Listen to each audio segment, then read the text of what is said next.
Hello guys! So, welcome sa YouTube channel natin. So, I decided to document my journey while studying cybersecurity and ethical hacking. And also sharing everything na natutunan ko baka makatulong din sa inyo.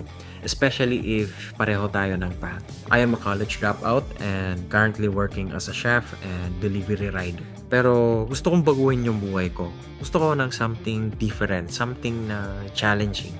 A skill na hindi lang interesting but may potential din na kumita in the future. So instead of puro scroll lang, laro ng ML, code, I decided to invest my time into learning ethical hacking and cybersecurity.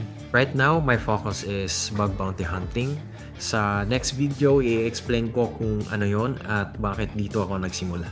I-share ko ang mga matututunan ko from zero knowledge hanggang sa progress ko. Para ito sa mga beginners na katulad ko na hindi alam kung saan magsisimula, anong aaralin at saang direksyon pupunta.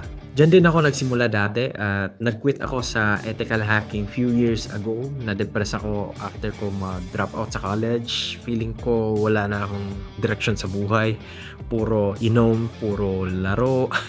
Now, nasa self-improvement era na ako at the same time, nag-aaral ng ethical hacking at iba pang high-income skills. So, after a lot of research, I finally found a path in cybersecurity.